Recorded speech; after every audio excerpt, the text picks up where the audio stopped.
السلام علیکم دوستوں، کیسے ہیں آپ سب لوگ؟ امید ہے آپ لوگ سب خیریت سے ہوں گے۔ پاکستان کے گاؤں اور قصبے ہمیشہ پراسرار کہانیوں سے بھرے رہے ہیں۔ کچھ کہانیاں صرف قصے ہوتے ہیں، مگر کچھ واقعات اتنے سچے اور خوفناک ہوتے ہیں کہ سننے والا کانپ اٹھے۔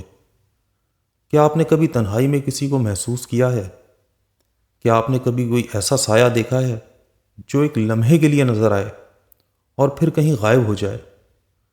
اگر نہیں تو یہ کہانی سننے کے بعد شاید آپ بھی ان چیزوں پر یقین کرنے لگیں۔ یہ ایک نوجوان کی سچی کہانی ہے جو پنجاب کے ایک گاؤں میں رہا کرتا تھا۔ اس نے ایک ایسی غلطی کی جس کی قیمت اسے پوری زندگی ادا کرنی پڑی۔ وہ ایک ایسی جگہ چلا گیا جہاں جانا منع تھا، جہاں کچھ اور ہی مخلوق کا راج تھا۔ اس رات جو کچھ ہوا وہ کسی ڈراؤنی فلم سے کم نہیں تھا، لیکن یہ فلم نہیں بلکہ ایک حقیقت ہے۔ تو کیا آپ تیار ہیں اس خوفناک سفر کے لیے؟ اگر آپ دل کے کمزور ہیں تو یہ کہانی سننے سے پہلے سوچ لیں، کیونکہ جو کچھ آپ سننے والے ہیں وہ آپ کی نیندوں کو اڑا دے گا۔ یہ واقعہ پنجاب کے ایک چھوٹے سے گاؤں میں پیش آیا، جہاں علی نامی ایک نوجوان رہا کرتا تھا۔ علی ایک بہادر اور ضدی لڑکا تھا، جیسے ان باتوں پر یقین نہیں تھا جو بڑے بوڑھے سنایا کرتے تھے۔ اس کا ماننا تھا کہ جنات، بھوت پریت اور اندھے کے سائے صرف قصے کہانیاں ہیں جنہیں لوگ خوفزدہ کرنے کے لیے بیان کیا کرتے ہیں، مگر وہ نہیں جانتا تھا کہ کچھ چیزوں کا مذاق نہیں اڑایا جاتا۔ گاؤں کے قریب ہی ایک پرانی حویلی تھی جو برسوں سے ویران پڑی تھی۔ لوگوں کا کہنا تھا کہ وہاں جنات کا بسیرا ہے۔ کئی لوگ وہاں جانے کی غلطی کر چکے تھے، مگر وہ یا تو بیمار ہو گئے یا پھر ان کی حالت ایسی ہو گئی کہ وہ اپنی زبانی کچھ بتا ہی نہیں سکتے تھے۔ علی کو ان سب کہانیوں پر ہنسی آتی تھی، اور ایک دن اس نے اپنے دوستوں کے سامنے اعلان کر دیا، میں وہاں جاؤں گا اور ثابت کروں گا کہ یہ سب کچھ بکواس ہے۔ رات کے وقت چاندنی پھیلی ہوئی تھی اور گاؤں کی گلیاں سنسان تھیں۔ علی ایک ٹارچ اور کیمرہ لے کر اس حویلی کی طرف چل نکلا۔ جیسے ہی وہ اس حویلی کے قریب پہنچا، ایک عجیب سی ٹھنڈک اس کے جسم میں سرایت کر گئی، لیکن اس نے اسے نظر انداز کر دیا۔ حویلی کا دروازہ آدھا ٹوٹا ہوا تھا، اور اندر داخل ہوتے ہی عجیب سا سناٹا محسوس ہوا۔ کمرے ویران تھے، دیواروں پر دراڑیں پڑی ہوئی تھیں، اور ہر چیز سے بوسیدگی کی بو آ رہی تھی۔ علی نے اپنے کیمرے کو آن کیا اور ویڈیو ریکارڈ کرنے لگا۔ دیکھو، کچھ بھی نہیں ہے یہاں، یہ سب کہانیاں ہیں۔ لیکن جیسے ہی اس نے یہ کہا، اچانک ایک دروازہ خود بخود زور سے بند ہو گیا۔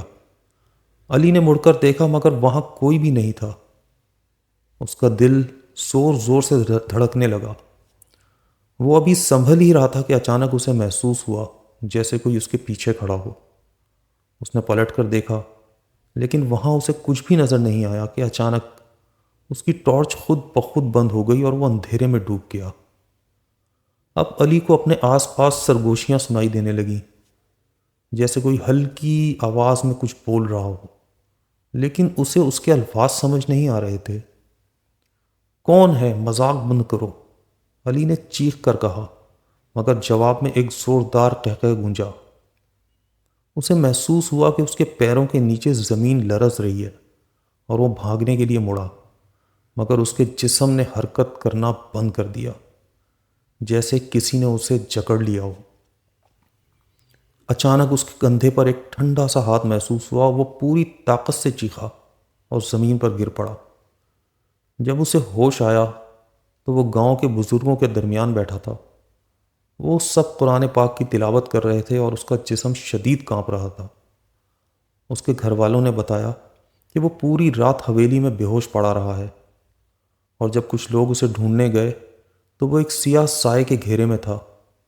کسی طرح قرآن کی تلاوت کے بعد وہ سیاہ سایہ غائب ہو گیا، مگر علی کی حالت ایسی تھی کہ وہ کئی دنوں تک کچھ بول بھی نہیں سکا۔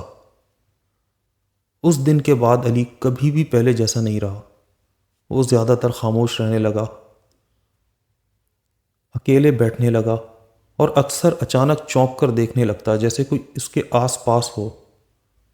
کچھ لوگوں کا کہنا تھا کہ وہ اس حویلی کے جنات کا نشانہ بن چکا تھا، وہ کبھی بھی مکمل ٹھیک نہیں ہو سکا، اور آج بھی اگر کوئی اس حویلی کے قریب سے گزرتا ہے تو اکثر عجیب و غریب آوازیں ان لوگوں کو سنائی دیتی ہیں۔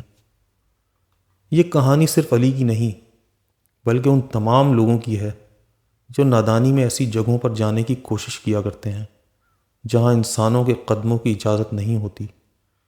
پاکستان میں کئی ایسے مقامات موجود ہیں جہاں کے بارے میں مشہور ہے کہ وہاں جنات کا راج ہے۔ اگر آپ کو بھی کبھی کوئی ایسا تجربہ ہوا ہو تو ہمیں کمنٹس میں ضرور بتائیے۔ سبسکرائب کریں اور مزید خوفناک کہانیوں کے لیے جڑے رہیں، مگر یاد رکھیں کچھ دروازے کھولنا خطرناک بھی ہو سکتا ہے۔ اللہ نگہبان۔